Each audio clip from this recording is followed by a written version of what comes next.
Masechet Gitin Daf Mem Tet. On commence notre Hashem Daf Mem Tet Amud Aleph à la quatrième ligne. Maïtama de Rabbi Ishmael. Mem Tet. Maïtama de Rabbi Ishmael.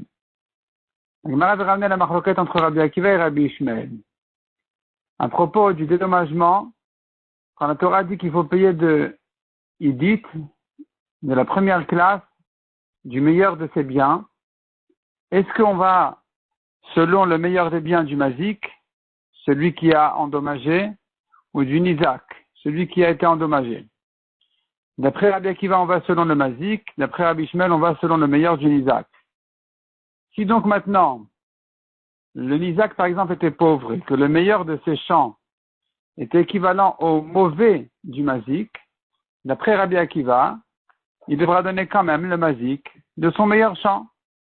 Alors que d'après Rabbi Ishmael, il pourra donner du mauvais de ses champs, puisque c'est équivalent au meilleur du nizak. Comment ils apprennent ça des psukim? Maïtama de Rabbi Ishmael. Nemra sadeh lemata venemra sadeh lemala. La Torah a dit sadeh en bas. Elle a dit sadeh en haut. Il y a deux psukim qui parlent de sadeh, le champ. Au début, la Torah parlait du champ qui a été endommagé. Et à la fin, la Torah a dit, il donnera du meilleur de son champ. Ma sadeh amura lemala de nizak. De même que le champ, au début du pasuk, parle du nizak, Afsadeh amura le mata de nizak. De la même manière, le sadeh dont la Torah parle à la fin, en disant il donnera du meilleur de son champ, il s'agit du meilleur de son champ, du nizak. Ve Rabbi Akiva savar. Rabbi Akiva y pense, non. Quand la Torah nous dit metav sadeh yeshalem, du meilleur de son champ, il payera. Derrière des kameshalem, donc on parle du mazik qui doit payer. Rabbi Ishmael, que répond à ça Rabbi Ishmael? Il te dit comme ça, Anik Xera Shava ve Anikra. La Xera Shava de dire Sadeh, Sadeh nous a servi à apprendre quelque chose. Et le pasuk qui a dit Yeshalem, qui parle donc de celui qui doit payer, nous a aussi appris quelque chose. Comment ça? Anik Xera Shava, l'Ikdamaran, la Xera Shava nous apprend ce qu'on a dit, qu'il s'agit donc du meilleur du champ du Nizak, puisque le premier pasuk qui parlait de Sadeh parlait du Nizak, donc le dernier aussi c'est du Nizak. Anekra, et le pasuk qui me dit Yeshalem, donc on parle du meilleur du champ de celui qui doit payer. Ce pasuk là aussi vient nous apprendre quelque chose d'important. Si maintenant, le mazik il avait deux champs, un bon et un mauvais, il n'est pas entre les deux. Le siborit dit nizak. Le mauvais champ du mazik n'est pas aussi bon que le bon du nizak. Et donc, ici se posera la question. Sachant que d'après Rabbi Ishmael, il faut payer un champ qui est équivalent au meilleur des champs du nizak, et que le mazik n'a pas de champ équivalent au meilleur du nizak. Il a ou mieux ou moins bien. J'aurais pu croire qu'il peut dire au nizak, écoute, mon meilleur, tu ne peux pas le toucher. La Torah ne t'a pas donné le droit de toucher. Donc, puisque maintenant je n'ai pas un champ qui soit équivalent au tien, à ton meilleur champ, alors va prendre ce que tu trouves. Prends le meilleur de ce que tu trouves. Et donc, j'aurais pu croire que le nizak prendra le mauvais. Et la Torah vient nous dire non. Des meshalem la mimetav. Dans ce cas-là, le mazik donnera de son meilleur champ. Puisqu'il n'a pas un champ qui soit aussi bien que que le meilleur du nizak, alors ici, il va monter de classe et il donnera de son meilleur champ à lui, du mazik lui-même. Rabbi Akiva Omer. Loba katuv aligvot enizakim minaidit vekalvachom alekdesh. On a vu que d'après Rabbi Akiva, dans la Braïta, c'est écrit comme ça, que Rabbi Akiva dit, la Torah ne vient que nous dire qu'il doit payer du meilleur du mazik, et kalvachomer pour le ekdesh. Maï kalvachomer l'ekdesh. Que veut dire kalvachomer pour le ekdesh? Il est madenakre Torah lidan et Torah de ekdesh. S'il s'agit que notre taureau, le taureau d'un homme, a encorné le taureau du ekdesh. Si c'est de ça qu'il s'agit, et tu me dis donc que kalvachomer qu'il faudra dédommager du meilleur, c'est faux. La Torah, quand elle a dit le taureau d'un homme qui a encorné un autre taureau, il doit le rembourser, il doit le payer, c'est que si c'est le taureau de son ami, pas le taureau du Ekdesh. Dans ce cas-là, on n'a rien à payer.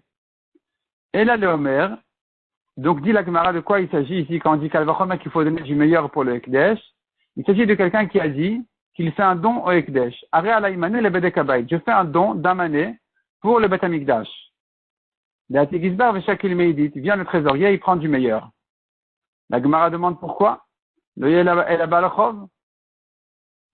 Qu'il ne soit même si tu me diras, bon, c'est comme s'il était endetté, c'est comme s'il avait emprunté, même dans ce cas-là, il ne prend pas du meilleur. Ou Baal Chov dit, un Baal Chov ne prend que du moyen, le créancier ne prend que du moyen des champs de celui qui lui doit. Donc pourquoi tu me dis ici qu'il doit donner du meilleur? C'est pas un dommage. Si tu veux me dire que Rabbi Akiva il pense de manière générale, Baal Chov Shakil Beidit Kenizakin, que même le créancier, il se fait payer du meilleur comme celui qui a été endommagé. Donc sur ça on fera un Kalvachomer pour dire Kalvachomer pour le Ekdesh. La Gemara dit mais le Kalvachomer il est faux. On peut objecter le Kalvachomer en disant Mal Baal Chov Shekene fait Koro Benizakin. Le créancier lui, il prend du meilleur si tu penses comme ça va. Parce que lui, le créancier c'est un homme qui peut se faire dédommager dans un cas de Nezek, dans un cas de dommage. Tomar Be'ekdesh, est-ce que c'est la preuve pour le Ekdesh qu'il faudra le payer du meilleur dans un cas de dette, de don, alors que là-bas, à propos du dommage, on ne lui donne rien? Chez Ken Hura Kocho Ben Izakim, il a perdu de sa force en ce qui concerne les dommages. Donc il n'y a pas de Kalvachomer du tout à faire ici. Au contraire, il est moins bien que un Baal Chov habituel et qu'un créancier habituel. Donc pourquoi tu me diras évidemment que lui aussi doit se faire payer du meilleur? Il n'y a pas d'évidence du tout que celui qui a promis un don au Beth Amikdash, il devrait donner du meilleur. Pourquoi? Répond la Gemara. On revient un peu en arrière, donc dit la Gemara, l'olam de Nagre Torah Didan, c'est-à-dire la Gemara elle-même, elle revient en arrière dans ses idées, et elle dit, l'olam de Nagre Torah Didan et Torah de Ekdesh. On reprend ce qu'on voulait dire au début, c'est notre taureau qui est encore né le taureau du Ekdesh. Ce qu'on a demandé qu'il n'est pas tour, alors pourquoi tu me dis qu'il doit payer du meilleur? Réponse, le Rabbi Akiva savoir là que Rabbi Shimon de Menassia. Rabbi Akiva, il pense comme un Tana qui dit qu'on est chayav même quand on a endommagé le Ekdesh. Les Tanya Rabbi Shimon de Menassia Omer. Shorshel Ekdesh et Nagar le Shorshel Idiot pas tour. Le taureau du Ekdesh, il est encore né le taureau d'un homme, il est pas tour. Veshel Idiot et Nagar le Shorshel Ekdesh, alors que le taureau d'un homme qui est encore né le taureau du Ekdesh, Ben Tam ou Ben Mouad, Meshalem Nezek Shalem. Aussi bien si c'est un taureau innocent qui n'a pas l'habitude d'encorner, qui en général devait payer que la moitié du dommage, que si c'est un taureau qui a l'habitude d'encorner, dans tous les cas, il doit payer la totalité du dommage. Quand la Torah a exclu le Ekdesh des dédommagements habituels, c'est pas pour nous dire qu'on n'est pas tour, que moi je suis pas tour si j'encornais le Ekdesh, que le Ekdesh il est pas tour s'il encornait mon taureau. Non, la Torah veut dire le contraire. Le Ekdesh, il est toujours le plus fort. Si on l'a encorné, on est chayav la totalité du dommage, et si c'est lui qui a encorné, il n'est pas tour. Sur ça vient la Gemara dire, sur ça vient Rabbi Akiva dire qu'elle va remettre que dans le Ekdesh, il a été endommagé, puisque Rabbi Akiva il tient comme le Tana qui dit qu'il faut le payer, il faudra payer du meilleur. Demande à Gemara Yachim Imai de Beidi de Nizak et Zibori de Mazik Pligé. Yachim, si c'est comme ça, que tu m'as trouvé maintenant une nouvelle marloquette entre Rabbi Shmuel et Rabbi Akiva. À savoir si, quand j'encornais le Ekdesh, je dois payer ou pas. D'après Rabbi Shmuel, non, d'après Rabbi Akiva, oui, et du meilleur. Si c'est comme ça, qui t'a dit d'ajouter la marloquette? Est-ce qu'on va selon le meilleur du Mazik ou le meilleur du Nizak? Mimaï, d'où tu sais des Beidit, des Nizak et Ziborit, des Mazik, Pligé, qui sont en discussion dans le cas où le meilleur du Nizak est comme le mauvais du Mazik. Est-ce qu'on donnera donc du mauvais du Mazik ou non, il faudra payer du meilleur du Mazik? Qui a dit que c'est ça la marloquette? Dilma de Kulalma de Nizak Shaiminan. Peut-être que tout le monde va selon le Nizak, celui qui a été endommagé. Ici, toute la marloquette n'est que sur la marloquette de Rabbi Shimon de Menasseh et les Chachamim, à propos du taureau du Ekdesh qui a été endommagé. Rabbi Akiva savala que Rabbi Shimon de Menasseh. Rabbi Akiva, il pense comme Rabbi Shimon de Menasseh qui dit que si mon taureau a encore né, le taureau du Ekdesh, je suis chayav. Rabbi Shimon savala que Rabbanan, alors que Rabbi Shimon, il pense comme les Chachamim que je suis pas tour. Peut-être que c'est ça toute leur marloquette. Qui a dit d'ajouter encore une marloquette? Est-ce qu'on va selon le Mazik, selon le Nizak? Répond la Gemara, non. On est obligé de dire qu'il y a une deuxième marloquette. On est obligé de dire qu'il y a aussi une marloquette. Est-ce qu'on va selon le Mazik ou le Nizak? Pourquoi? Premièrement, Imken, Maïloba Katou. Si c'était ça, que leur marloquette n'est qu'autour du taureau du Ekdesh, que veut dire le pasuk Loba Katou? La Torah n'est venue que pour te dire qu'il doit payer de son meilleur. Qu'est-ce que ça veut dire la Torah n'est venue que dire qu'il doit payer de son meilleur? Si leur marloquette n'est qu'à propos du Ekdesh, cette phrase-là n'ajoute rien. Qu'est-ce qui vient ajouter par la Rabbi Akiva? On donne du meilleur. Même Rabbi Shmuel, il est d'accord qu'on donne du meilleur. Donc tu vois de là que Rabbi Akiva, il est venu dire autre chose. Il est venu dire non, il doit donner du meilleur, pas comme toi tu dis Rabbi Ishmael du Nizak, il doit donner du meilleur du Mazik. C'est pour ça qu'il lui dit Loba Katou. C'est pas pour ça que la Torah est venue dire, dit Rabbi Akiva Rabbi Ishmael. C'est pas pour ça que la Torah est venue pour te dire que tu donnes du meilleur du Nizak. Non, c'est autre chose. C'est quoi autre chose? Donc du Mazik. Deuxième preuve, qui sont marquées sur le Nizak et Mazik. Michael Vachomer le Ekdesh. Si tu me dis que Rabbi Akiva,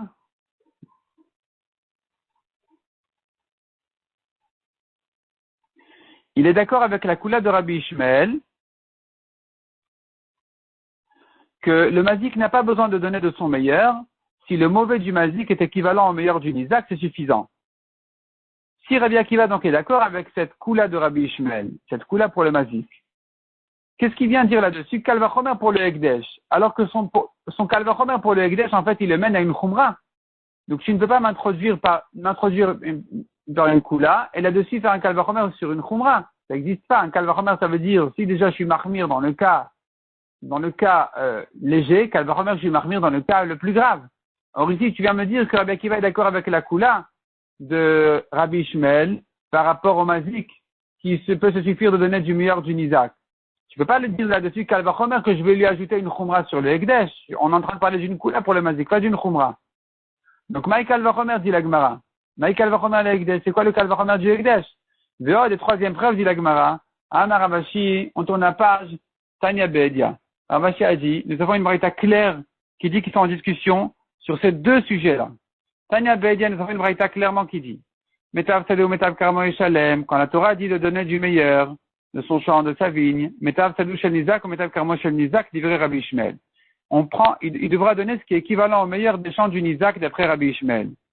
Alors que Rabbi Akiva Omer Metav Sadou Shel Mazik ou Metav Karmo Shel Mazik. Tu vois clairement que Rabbi Akiva, il va selon le Mazik. Ravina Amar. Ravina, il revient à la première question de la Gemara, qui avait demandé, pourquoi notre Mishnah dit donne du meilleur, mipne tikkun haolam? Tikkun haolam, j'entends par là, c'est pour la réparation du monde, c'est pas Minatora. On avait demandé, mais c'est des psukim que j'ai appris de donner du meilleur. On avait répondu, notre Mishnah pense comme Rabbi Ishmael qui dit qu'il faut donner du meilleur Minatora selon le Nizak.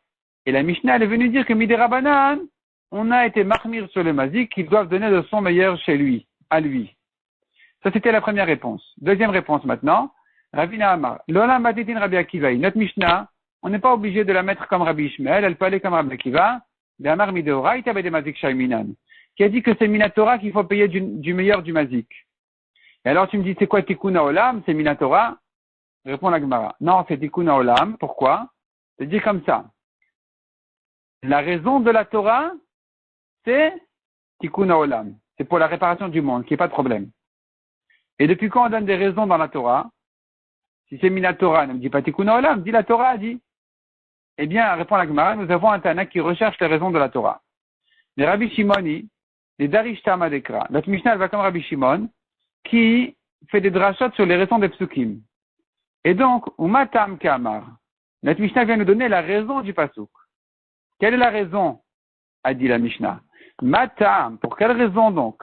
Anizakin Shaminan Beidin. Pour quelle raison la Torah a dit qu'il faut dédommager les Nizakin du meilleur des champs du Mazik? Pour la réparation du monde, pour qu'il n'y ait pas de problème. Qu'est-ce que ça veut dire? Detania, Amar Rabbi Shimon. Pourquoi on a dit les Nizakin, ils se font dédommager du meilleur? À cause des voleurs et de ceux qui prennent de force en payant de force. Adam, pour qu'un homme se dise, Lamani Gozel, Lamani Chomes, qu'est-ce que j'ai à gagner de voler maintenant, ou de prendre de force en payant? Le Machar Bedin Ordinin Chassai, alors que demain le Bedin, il va venir prendre de mes champs, ils vont prendre de mon meilleur champ, le Samchim Alamashkatu Torah, en s'appuyant sur le pasuk qui dit, Metav Sadeo Metav Karmo Shalem, le meilleur de son champ, le meilleur de sa vigne, il doit payer. Et donc, ça va l'empêcher, ça va le retenir de ne pas voler, de ne pas endommager. C'est pour ça qu'on a dit, il doit payer de son meilleur. Pourquoi on a dit que le créancier, il se fait rembourser du moyen et pas du meilleur? On craint qu'un homme, il va voir chez son ami un joli champ, une belle maison, et il se dit, je vais me précipiter, je vais me dépêcher à lui prêter de l'argent, parce que rembourser, c'est toujours plus difficile que de ne pas emprunter. Et donc, je vais maintenant lui prêter de l'argent, il sera en problème, et il sera obligé de me payer par ses terrains, son immobilier. Et donc, je vais gagner comme ça son joli champ, sa belle maison. Afin que je puisse encaisser sa maison pour ma dette. C'est pour ça que les Chachamim m'ont dit non. De toute façon, tu ne te fais payer que du moyen. Et là, si c'est comme ça, on n'a qu'à lui donner du mauvais. Si tu dis comme ça, alors tu fermes les portes devant les emprunteurs. Un homme qui a besoin d'emprunter de l'argent, personne ne voudra lui prêter parce qu'ils vont dire, je te prête aujourd'hui et demain tu me donnes des champs mauvais. Donc, on a dit du moyen. Du moyen, ça va. Ktuva tisha bezibori divrei Rabbi Yehuda, Rabbi Meir Omer bebenonit. À propos d'une ktuva, selon Rabbi Yehuda, il donne du mauvais, selon Rabbi Meir, du moyen. Amar Rabbi Shimon. Et puis, pourquoi on a dit que la ktuva, il faut la donner du mauvais? Plus que l'homme ne veut se marier, la femme veut se marier. Donc, le fait qu'on lui donne la ktuva du mauvais des champs, ça ne va pas l'empêcher à se marier. Deuxième raison, une femme, elle se divorce volontairement ou bien même de force. Alors que l'homme ne divorce que volontairement. Qu'est-ce qu'on est venu ajouter par là? Que vient ajouter ce davar acher? Ritema, la Gemara explique. Si tu veux me dire, de la même manière que quand le mari a divorcé sa femme, les Chachamim ont institué qui lui donne à elle une ktuva, alors de la même manière, kinafka ihinami, quand elle veut déclencher le divorce, quand c'est elle qui veut divorcer, alors on devrait dire ici aussi, lit kenel rabanan ktuva mina, les Chachamim devraient lui instituer de recevoir de sa femme une ktuva. Tashma, sur ça on est venu dire ce davar acher. Non, viens écoute, c'est pas comme ça. Parce que une femme, elle se divorce volontairement ou même de force. Alors que c'est l'homme, c'est pas comme ça. Donc elle qui se divorce de force ou volontairement, elle mérite sa ktuva.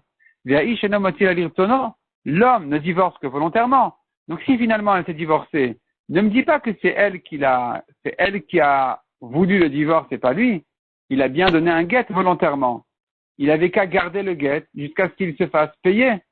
S'il a donné le guet, il ne mérite plus de ktuva, ou plutôt, il ne réclame plus de ktuva. Il a donné volontairement, consciemment. Et Char de Machela Begita, il avait qu'à garder le guet, retenir le guet. S'il ne l'a pas fait, alors on n'a pas à chercher à lui donner une ktuva. On continue aux deux points. Ktuva tisha beziborit. Donc ce qu'on a vu dans la Mishnah, que la femme prend la ktuva du mauvais. De quel cas il s'agit exactement? D'une femme divorcée ou d'une veuve? Amar Marzuta Bered Rav Nachman. Le Amaran et la Miyatme. Ce qu'on a dit qu'elle prend du mauvais, c'est qu'une veuve qui prend de l'héritage des orphelins petits. Et là, la lacha fait que, la lacha dit qu'on ne peut pas se faire payer de l'héritage des orphelins petits des bons terrains. On ne prend que les mauvais. Aval mined idée. Mais si le mari il est vivant et qu'elle s'est divorcée, elle réclame sa ktuva. Et benonit, pourquoi pas? Elle prendrait du moyen, pas du mauvais. Demande à Gemara. Yatme, tu veux dire que les mauvais c'est que des orphelins? Alors, maïria ktuva tisha, pourquoi tu parles c'est comme ça de la ktuva de la femme? Afilu kol milenami, n'importe quelle chose n'importe quel paiement qu'on vient encaisser des orphelins, ne se fait que du mauvais, des terrains. Des atnan, comme on a vu dans la Mishnah, on a pris dans la Mishnah, en ifraim inirse etomim et la minaziborit, on ne peut se faire encaisser des biens des orphelins que du mauvais. Et la lavmina, donc certainement quand on a dit ici la ktuva du mauvais, sous-entendu pas autre chose, miné, pardon, c'est du mari lui-même, pas des orphelins, parce que les orphelins c'est évident, tout se fait payer que du mauvais. Répondre à Gemara, non, c'est pas la preuve. Lola miatme. Non, peut-être que notre Mishnah ne parle que des orphelins. Et pas du mari lui-même. Tu me diras, mais c'est évident. Non. Ou ktuva tisha itzarich ale. Il a fallu dire que pour la ktuva aussi, elle prend du mauvais. Salkadata Chamina, tu aurais pu dire, Mishum China Kilu Rabanan Gaba. Pour la grâce, que les hommes aient la grâce aux yeux des femmes, qu'elles veuillent se marier avec des hommes, j'aurais dit, les Chachamim lui ont fait une koula de prendre sa ktuva, même des orphelins du moyen, pas du mauvais, parce que sinon les femmes ne voudront plus se marier, en disant voilà, les conditions de mariage sont ne sont pas à notre avantage. Kamash Malan, qu'on ne craint pas ça, une femme ne va pas s'empêcher à se marier à cause de ça, et donc maintenant elle prendra des orphelins du mauvais. Mais de son mari, de son ex, elle prendra du moyen peut-être. On n'a pas de preuve, on n'a pas d'objection sur ça. Amaravatashma, encore une preuve, encore une objection. Rabbi Meir Omer Ktuvatisha Bebenonit. Quand Rabbi Meir dit la Ktuva, elle se fait payer du moyen. De quoi il parle? Miman, de qui? Il est mamiyatme. Si elle vient prendre des orphelins, l'etele Rabbi Meir adetnan, est-ce que Rabbi Meir n'est pas d'accord avec la Mishnah qui a dit on ne prend des orphelins que du mauvais? Et la lavmine. Certainement Rabbi Meir il parle du mari lui-même. Donc du mari, on prend du moyen, d'après Rabbi Meir. Mais d'après Chachamim, Mikla de Rabbanan Tzavré, Beziborit, j'entends par là que selon les Chachamim, on prend du mauvais, même quand il s'agit du mari lui-même. Parce que quand Rabbi Meir il a dit du moyen, il n'a pas parlé des orphelins certainement, il n'a parlé que du mari. Or, sur ça, Rabbi Meir a dit moyen, Chachamim ont dit mauvais. Donc c'est une objection sur Marzoutra. Répond la Gemara, le Olam Miyat, mais non, il s'agit des orphelins. Veshanik Tuvatisha Mishum China. C'est-à-dire, Rabbi Meir qui a dit, elle prend du moyen, même des orphelins, elle prend du moyen. Tu me diras pourquoi? Est-ce que Rabbi Meir n'est pas d'accord qu'on ne prend que du mauvais des orphelins? Réponse, non. L'actuva d'une femme, c'est différent, Mishum China, pour qu'elle ait envie de se marier, et que les hommes aient la grâce aux yeux des femmes pour se marier, alors, on a institué qu'elle prendra même des orphelins du moyen. Mais, si c'est pas des orphelins, tout le monde est d'accord que c'est du moyen. C'est que pour les yetomim qui sont en marloquette, est-ce qu'on prend du moyen ou du mauvais? Amar Abaye Tashma, encore une preuve. Anizakin Shaminan Beidit, ou Balchov et Benonit, ou Ktuvadisha Beziborit. Notre Mishnah nous a ouvert le sujet en disant, voilà, l'Anizakin, celui qui a été endommagé, il prend du meilleur. Le créancier, il prend du moyen. L'Aktuva, elle prend du mauvais. Miman, de qui il s'agit? Il est mamiyatme. S'il s'agit des orphelins, pourquoi tu me dis l'Aktuva, elle prend du mauvais? Et les autres, non. Afil kol anenami, même les autres, ils prennent du mauvais. Et là, lavmine, donc quand tu me dis ici que l'Aktuva, elle prend du mauvais, elle ne parle pas des orphelins, elle parle du mari lui-même. Puisque on a dit que les Nizakin, ils prennent du meilleur, les créanciers du moyen, ça, c'est pas des orphelins. Donc, de la même manière que Touva qui prend du mauvais, c'est pas des orphelins, c'est de lui-même, du mari. Et c'est une objection sur Marzoutra. Répond la Gemara Maravacha Bar Yaakov. De quoi il s'agit ici? D'un cas très spécial. Le Mishnah parle d'un cas exceptionnel. De quel cas il s'agit? Kegon, un homme, il s'est mis garant pour les dommages de son fils. Les Balchovno, ou pour les prêts, les dettes de son fils. De l'Ektuvat Kalato, ou pour l'Ektuva de sa belle-fille. Et donc, il s'engage à payer maintenant le dommage de son fils, ou le prêt, ou l'Ektuva. Et c'est pour ça que notre Mishnah nous dit, Vehai Kidine, Vehai Kidine. Chacun selon sa loi. Nizakinu Balchov. Il s'agit ici maintenant que son fils, il est mort. Il est endommagé, il est mort. Il est emprunté, il est mort. Il s'est marié et il est mort. Donc ici, le père, le garant, doit payer. Et là, on dira qu'il devra payer à chacun selon la classe de terrain qu'il mérite. Nizakinu Balchov de Mechaim Gavou. En ce qui concerne les Nizakin et le Balchov, qui eux, en général, ils se font payer du vivant. Alors, Iunam Yekimagve, le père aussi, quand il paye à la place de son fils en tant que garant, Kemechaim Magve. Il doit payer comme du vivant de son fils, donc Nizakin du meilleur, Balchov du moyen. Alors que, Ktuva Tisha de la Mitagavia, la Ktuva d'une femme, qui est payée après la mort, ou l'achar mitamiman gavia, et en général de qui elle se fait payer après la mort de son mari? Yatme, que des orphelins. Iunami, alors lui aussi, qui magve, que l'achar mitam magve. Quand il paye comme après la mort, donc du mauvais.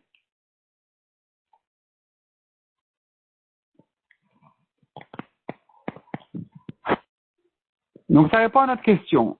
On a demandé, mais s'il est mort, tout se fait encaisser que du mauvais. Réponse, non.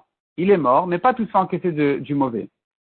Le dommage qui se fait encaisser ici, le dommage que le père doit payer, puisqu'il a été fait du vivant du fils, alors il s'est engagé au meilleur. Il s'est engagé à dédommager du meilleur de ses terrains. Le prêt, puisque c'est une dette de son vivant, du vivant de son fils, ici aussi le garant, il s'engage à payer du moyen. Alors que l'Aktuva, puisque l'Aktuva, il était chayav qu'en mourant, et que donc, c'est quelque chose qui devait être payé a priori des orphelins, de l'héritage et du mauvais, le père aussi ne paye que du mauvais. Ça, c'est dans le cas où il est mort. Mais s'il est vivant, alors effectivement, s'il s'était divorcé vivant, alors là, il aurait pris du moyen. Mais puisqu'il est mort, et que le père vient au nom de son fils, il donne du mauvais. Ne me dis pas si c'est comme ça, les dommages aussi devraient donner du mauvais, parce qu'il vient à la place des orphelins payés. Réponse non. Lui, il s'est engagé depuis le moment du dommage. Il était garant. Donc il vient au nom de son fils vivant, au nom de son fils qui s'était endetté sur ce dommage-là, à dédommager de son vivant déjà, et que donc l'engagement était sur le meilleur. Le père aussi qui vient en son nom doit donner du meilleur. Pareil pour les prêts. Puisque c'est une dette du vivant du fils, le père doit donner dans les mêmes conditions que le fils aurait donné. Mais les conditions de l'Aktuva, c'est des conditions d'après la mort. Donc ici, le père, il vient donner comme une Ktuva d'une veuve, qui est donnée en général des orphelins du mauvais. Ici aussi, il donnera du mauvais. Demande à Gemara Veti pour que les Darev de Ktuva le Mishtabed. On devrait dire, mais pour une autre raison, il n'a pas à payer. Le garant sur une Ktuva ne s'engage pas pour de vrai. Donc, il n'y a pas à payer ici. Il n'y a pas de garant sur les Ktuvot.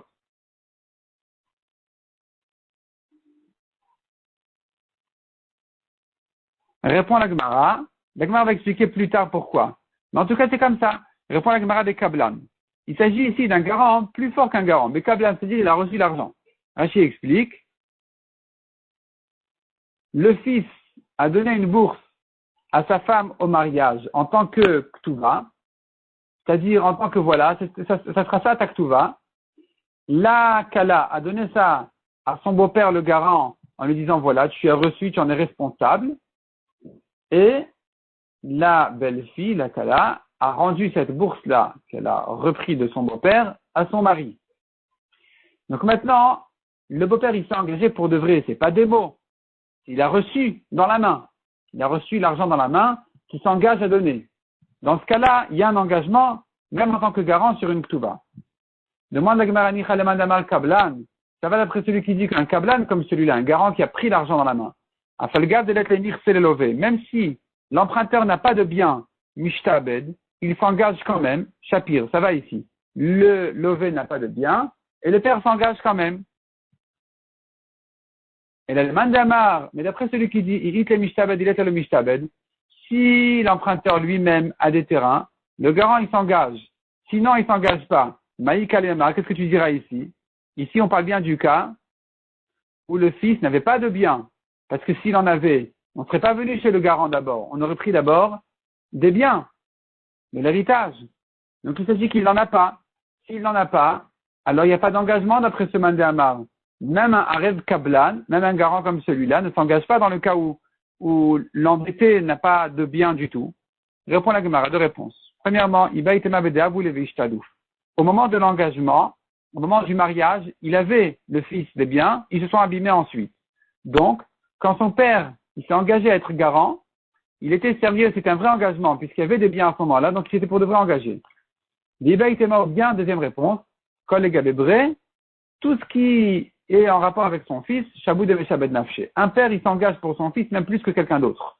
Donc, même si le fils n'avait pas de bien du tout, même au mariage, et que le père s'est engagé en tant que Arev Kablan, en tant que garant, c'est un engagement, ça l'engage, et c'est pour ça que donc, comme on a dit, il devra payer cette Ktuva-là, au nom des orphelins, pas au nom, il n'y a pas de terrain, on a dit, mais comme ce que les orphelins auraient payé du mauvais, lui aussi il paye donc du mauvais.